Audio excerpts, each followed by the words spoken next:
This channel does not promote any violent, harmful, or illegal activities. All content provided by this channel is meant for an educational purpose only. Trinamool বিধায়কের বিরুদ্ধে হুমকির অভিযোগ খোদ দলেরই সাংসদের। বেহালা পূর্বের বিধায়ক রত্না চট্টোপাধ্যায়ের বিরুদ্ধে হুমকি দেওয়ার অভিযোগ তুলছেন কল্যাণ বন্দ্যোপাধ্যায়। হাইকোর্টে আবেদন করে মামলা করতে চাইলেন তিনি। সম্প্রতি শোভন চট্টোপাধ্যায়ের বিবাহ বিচ্ছেদ মামলায় কলকাতার প্রাক্তন মেয়রের হয়ে সওয়াল করেন কল্যাণ বন্দ্যোপাধ্যায়। গত সপ্তাহে শেষ হয়েছে সেই মামলার শুনানি। এরপরই রত্না চট্টোপাধ্যায়ের বিরুদ্ধে হুমকি দেওয়ার অভিযোগ বর্ষিয়ান এই আইনজীবী। আমি একদম না সুস্থ মস্তিষ্কের মানুষ, আমার মধ্যে একদমই অ্যাবনর্মালিটি নেই। তো আমি যেটা করিনি, হঠাৎ করে উনি কোর্টে চলে গেলেন, কিন্তু কোর্টে গিয়ে তার প্রমাণ দিয়ে তো আমার বিরুদ্ধে বলতে হবে। যিনি জাজ তিনিও আইন নিয়ে কথা বলবেন, তো আমার যে লয়ার সেও আইন নিয়ে কথা বলবে। জাজ তখন বলবেন যে রত্না দেবী যে এইগুলো আপনাকে বলেছে, থ্রেট দিয়েছে, আপনাকে গালাগাল করেছে অকথ্য ভাষায়, সেগুলো দেখাবেন। যদি দেখাতে পারেন তাহলে আমার শাস্তি হবে, না হলে মিথ্যে কথা বলার জন্য ওনার শাস্তি হবে। আপনারা শুনলেন রত্না চট্টোপাধ্যায় কি বলছেন। শ্রাবন্তী আমাদের অপর প্রতিনিধি এবং আমার সহকর্মী কি বলছেন একটু বোঝার চেষ্টা করব। শ্রাবন্তী, অভিযোগটা খুব স্পষ্ট, তৃণমূল বিধায়কের বিরুদ্ধে হুমকির অভিযোগ খোদ দলেরই সাংসদের বিরুদ্ধে। মানে বিষয়টা একটু বুঝিয়ে বলো, কেন এরকম পরিস্থিতি তৈরি হলো?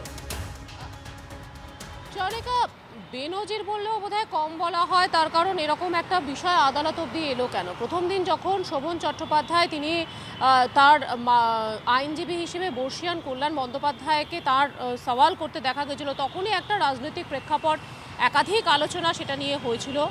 পরবর্তী সময় দেখা গেল যে শুক্রবার সেই মামলার শুনানি শেষ হওয়ার পরপরই কল্যাণ বন্দ্যোপাধ্যায় আজকে যেরকমটা একই বিচারপতির কাছে অভিযোগ করেন যে তারপর থেকে তিনি এই সমস্ত ইন্টারভিউ, যেখানে রত্না চট্টোপাধ্যায় বিভিন্ন ইন্টারভিউ দিয়েছেন, সেখানে তিনি হুমকি দেখতে পাচ্ছেন এবং তার মেয়েকেও ছাড়া হয়নি, তার মেয়েও আইনজীবী, তাকে ঘিরেও একাধিক কথা বলা হয়।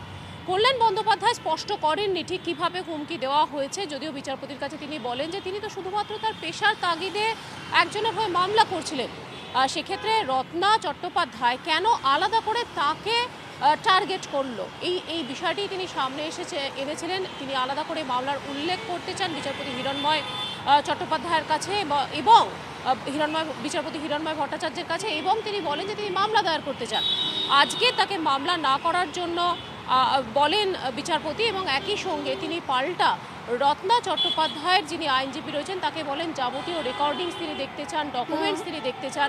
এটা কেন হবে? তার কারণ তিনি বর্ষিয়ান আইনজীবী, তার বিরুদ্ধে এরকম কথা হবে। আজকের দিনটা বিরত করা গেছে কল্যাণ বন্দ্যোপাধ্যায়কে, যদিও তিনি বলেছেন যে একজন আইনজীবী হিসেবে আরও বড় বিষয় শুধুমাত্র একটি কোর্ট নয়। কল্যাণ বন্দ্যোপাধ্যায় বলেছেন যে আলিপুরের মতো জায়গায় এটা আকছার হয় এবং তিনি রীতিমতো ভয় পাচ্ছেন যে কলকাতা হাইকোর্ট না হলে তাকে আরো বড় কিছু হুমকির শিকার হতে পারত। আপাতত কল্যাণ বন্দ্যোপাধ্যায় ভয় পাচ্ছে, অত্যন্ত তাৎপর্যপূর্ণ। শ্রাবন্তী, আপাতত তোমাকে ধন্যবাদ জানাই। অর্থাৎ আপনারাই ভাবুন সকাল থেকে কতগুলো ঘটনা, যে ঘটনা আপনাকে আমাকে নাড়িয়ে দিতে পারে। হাসনাবাদে বিএলআরও অফিসে হাতাহাতি, মারধরে অসুস্থ হয়ে পড়লেন এক মহিলা। উত্তেজনা বিএলআরও অফিসে, জমি বিবাদে সুরাহা করতে গিয়ে বিএলআরওকেই মারধরের অভিযোগ। আমলানি গ্রাম পঞ্চায়েতের এক সদস্যের স্বামী জমি বিবাদের মীমাংসা করতে হাসনাবাদের বিএলআরও অফিসে যান।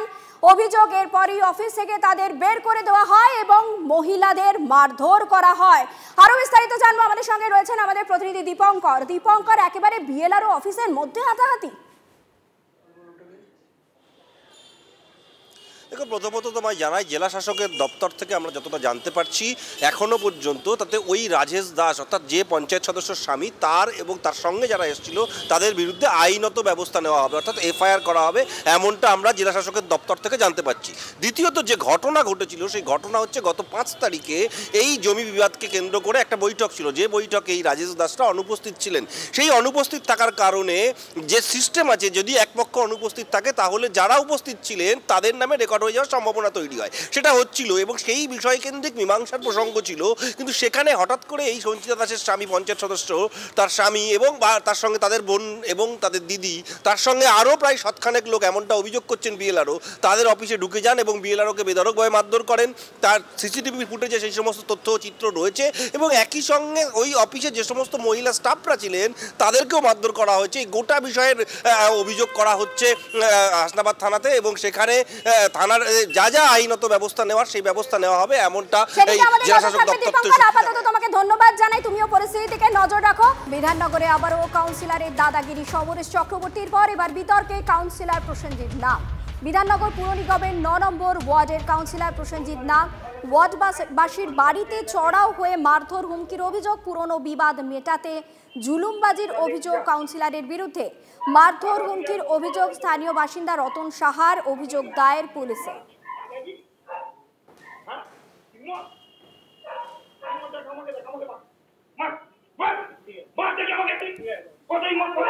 বিধাননগরে আবারও কাউন্সিলরের দাদাগিরি। আপনারা দেখতে পাচ্ছেন সিসিটিভি ফুটেজের সেই টুকরো ছবি, যেখানে ধরা পড়েছে কিভাবে দাদাগিরি করছে কাউন্সিলর।